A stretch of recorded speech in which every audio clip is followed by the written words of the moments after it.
president attacking Rush Limbaugh for attacking him. Mitt Romney says Rush has a point. Rush is partially right, and I'm not going to try and parse words here, but of course we don't want failed policies to succeed. We don't want a national takeover of our health care system to occur. And so policies that are bad policies, of course, we don't want to see them. On the other hand, we want the president to succeed by doing the right thing. We'd like the president to succeed by lowering tax rates. But what if he succeeds by doing all of his things? I think we've proven that doing the wrong things will not be successful for the nation. Gotcha. And Republicans want to make sure that what happens here is right for America. The right thing for America is to get us out of this economic tailspin, and we recognize that to do that, you have to reduce tax rates for employers and for employees and citizens.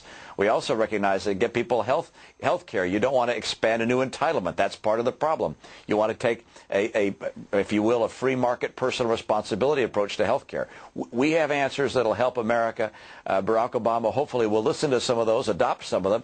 Bill Clinton did. He adopted welfare reform. Right. That helped enormously. Now, Sarah Palin, a woman who could or could not be a potential rival of yours in a few years. No one talks about the next election, nor should they, but I am.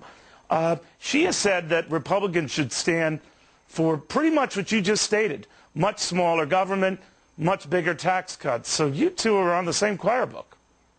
Well, you know, I think you'll find that by and large, whether it's economists or Republicans or citizens or employers, people recognize that growing government is not going to be the answer to growing our economy, that our economy is based upon the private sector, and we have to do things to encourage the private sector to grow, to add jobs, to invest, and that's why we've laid out the policies that we have. So there's no distinction then, Governor, between you and the Alaska governor?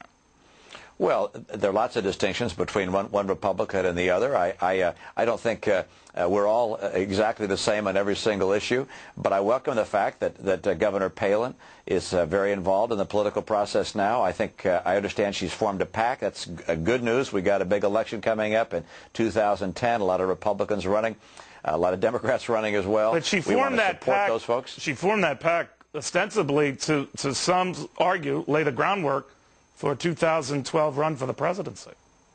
You know, I think she'd say she formed the PAC to help Republican causes and races coming up. And while it may certainly benefit her long-term political ambition, if she chooses to have that ambition, it could certainly, in the interim, help a lot of Republican races. And at this stage, we welcome, all the dollars, all the support we can get. And she draws a big crowd. So you have a PAC? Do you have a PAC like that? Because maybe you need one to challenge hers. All right. I've had one for several years, and I work very actively to help Republican causes, conservative causes, and Republican races. All right. Very quickly, you've been very patient. She is on the verge of seeking a book deal that could include an $11 million advance. What do you think of that? Where do I sign up? She hasn't got it yet, Governor. She hasn't got it yet. Oh, well.